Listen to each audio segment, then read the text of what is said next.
The Legend of Zelda Breath of the Wild, a necessity for gracious living. 2017 would be a benchmark year for the Legend of Zelda series, again delivering one of the most critically acclaimed games of all time. Winning multiple Game of the Year awards, Breath of the Wild was championed for its open-ended gameplay and attention to detail.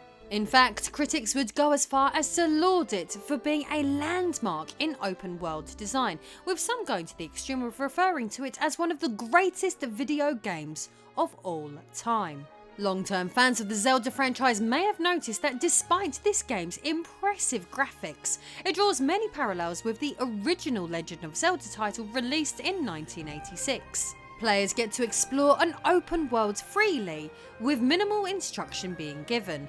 But to excuse the pun, the link between the two games runs deeper than simple commonalities. In fact, what may come as a surprise to you is that the original prototype of this technologically impressive modern Nintendo game was programmed to look and play like an NES title. So in today's video we will discuss this bizarre prototype, why it exists, and its significance to gaming history. So without further ado, I am Lady Decade, and this is the NES-style version of The Legend of Zelda Breath of the Wild. Selling an astonishing 29 million copies and counting, there is no doubt that Breath of the Wild wasn't a massive success. The Nintendo Wii U, the console many gamers had mocked and snubbed for years, had not only managed to deliver an all-time classic, but delivered a game that would top the quality of most games that would be found on the more powerful PS4 or Xbox One at the time. Unfortunately for the Wii U itself, this would not be enough to save the hardware, as a conversion of the game would also be developed so that it could function as a day one Nintendo Switch launch title. The game's quality, paired with the general apathy towards the Wii U, would provide a strong enough reason for many gamers to invest in Nintendo's newest console at the very moment it saw release, with myself being one of those many early adopters. 5 years after the Switch's launch, the system is on a trajectory to become the greatest selling console ever made, even topping the legendary PlayStation 2, with none of this being potentially possible if it were not for the initial hype around Breath of the Wild. The game helped shift consoles. It really was a history-making title. The modern-day classic would be directed by Hidemaru Fujibayashi, a man with a wealth of experience working with the IP. This included directing the Zelda Oracle games, Four Swords, The Minish Cap, and Skyward Sword. Few knew the franchise as well as he does.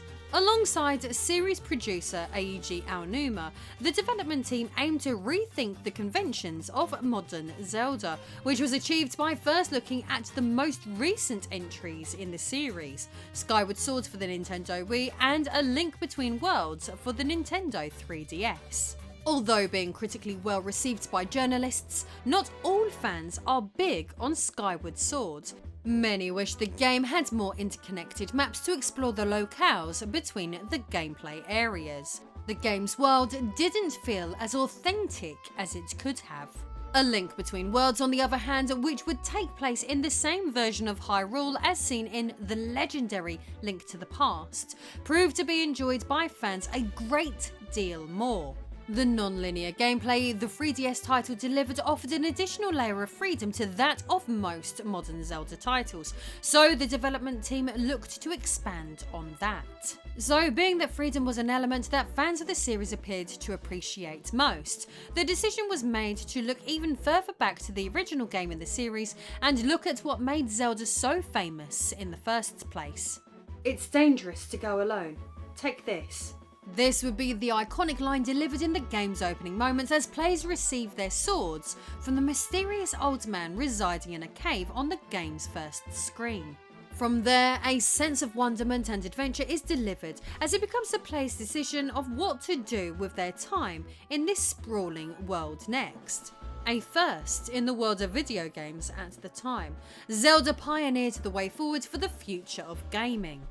Breath of the Wild would capitalise on the franchise's deep past by offering up a non-linear open-world action-adventure game lacking in defined entrances or exits to areas and little in the way of instructions being given to the players. In fact, when you begin exploring the Great Plateau, the first character in the game you stumble across is an old man, serving as an almost instant nod to the 1986 all-time classic, the moment players begin adventuring in this rendition of Hyrule. So, with all this in mind, let's look back even more deeply about how this game links back with the original.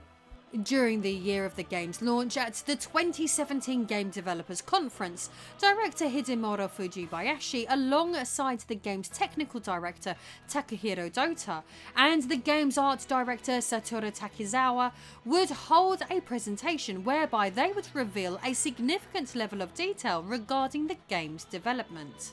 Fujibayashi stated during the presentation, "I wanted to create a game where the user could truly experience freedom in this playing field, and a sense of adventure again and again, as they freely navigate through it." When I started to think this way, the NES Zelda came to mind. Every time the screen scrolled, there was a new discovery to be made. Fujibayashi felt that this new Zelda game needed to differ from previous entries by offering up puzzles and problems to further deepen the sense of freedom in video game form. These often had more than one solution, meaning that the game included objects that players could interact with in several ways. This in turn would offer more freedom and realism than any Zelda game before it.